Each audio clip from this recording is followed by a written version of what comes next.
Merci pour votre question. Euh, Moi, je me sens beaucoup plus à l'aise à deux sur une tribune que tout seul, en général.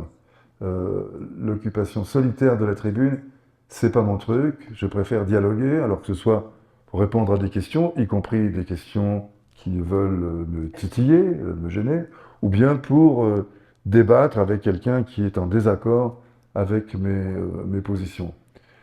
Mais au passage, je le tiens, bon, c'est sans doute pas l'intention des organisateurs de cette soirée, donc ça ne les concerne pas directement. Mais j'ai été à de très nombreuses reprises invité à des débats et je me suis retrouvé en situation de débat tout seul.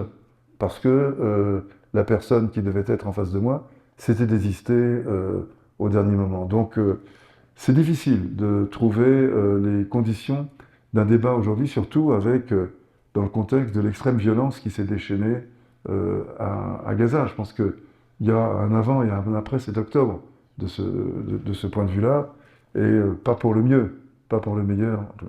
Par ailleurs, moi je suis israélien d'origine, j'ai de la famille aussi là-bas, je ne les ai pas évoqués, parce que franchement je trouve qu'il y a quelque chose de déplacé dans cette évocation. Quand on voit ce qu'a été Gaza pendant 2 ans et demi, quand on voit qu'aujourd'hui encore, depuis le cessez-le-feu, 600, plus de 600 Palestiniens à Gaza ont été abattus par les Israéliens. Quand on voit ce qu'est Gaza, c'est-à-dire un tas de décombres, enfin à peu près 80, plus de 80% de destruction, où tout a été ratatiné. Quand on voit le million de réfugiés internes que Israël provoque pour quelques tirs de missiles qui n'ont provoqué aucun dégât sérieux, aucune victime personnelle. Donc la disproportion entre les quelques tirs de missiles sous injonction des gardiens de la Révolution au Liban, donc des correspondants iraniens, pardon, des correspondants au Liban, des gardiens de la Révolution. Ce sont eux qui ont imposé ces tirs du Hezbollah, tout le monde le sait, les Israéliens le savent. Donc ce carnage qu'ils sont en train de faire, cet appel à faire de la région du Litanie à nouveau Khan Younes, voilà. Donc c'est la raison pour laquelle ça me paraît déplacé. Je comprends que affectivement vous ayez en tête vos cousins, cousines qui sont dans des abris pratiquement presque quotidiennement. C'est rude. Mais enfin, il y a une absence totale de proportionnalité avec ce que Israël inflige aux Palestiniens.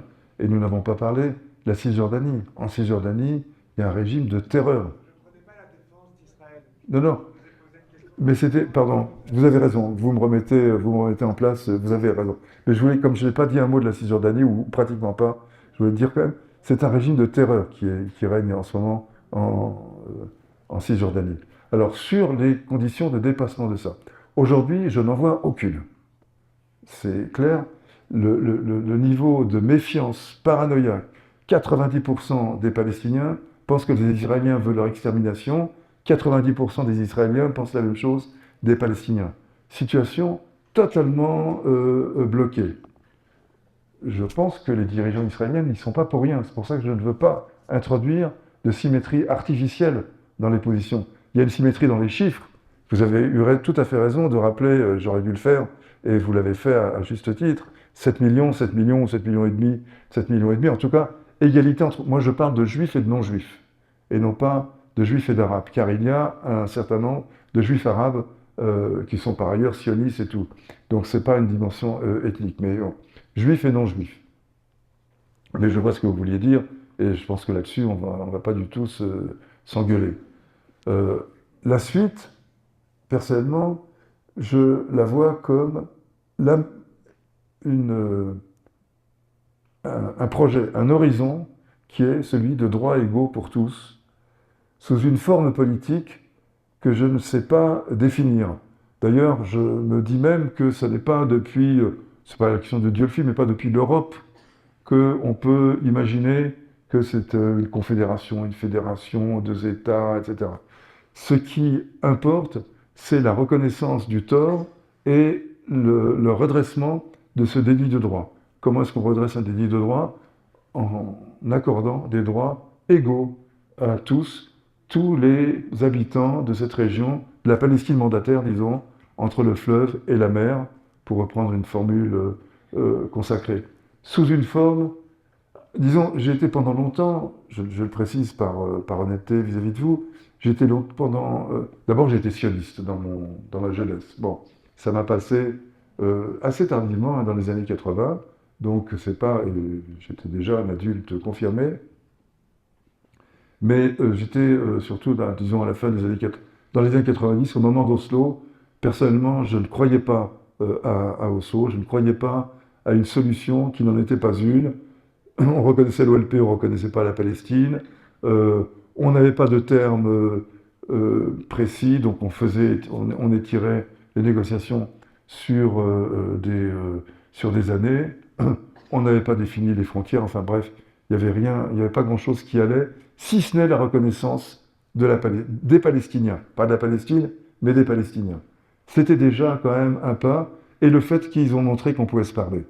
C'était les deux, et ils se sont parlé, et il y a même des amitiés israélo-palestiniennes qui sont nées dans ce contexte-là. Donc ça, c'était le côté encourageant de Sceaux. Mais bon, moi, j'étais franchement favorable à ce qu'on appelle la solution à un État binational, dans la foulée du mouvement Brit Shalom de Hannah Arendt, euh, mince, enfin bon,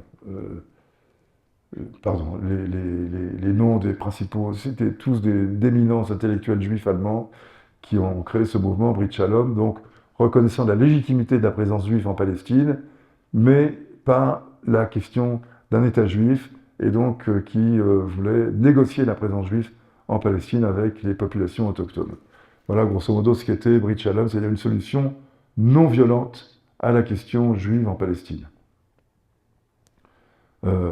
C'était ça ma position. Je pense que c'est une position qui est un peu théorique, un peu surplombante, et que là où je suis, moi j'habite à Paris, enfin en région parisienne, c'est pas de là que ça peut venir. Mais en tout cas, la reconnaissance des droits pour tous, sous une forme confédérale ou fédérale ou autre chose, voilà qui est les mots-clés pour moi, et c'est cela que je défends.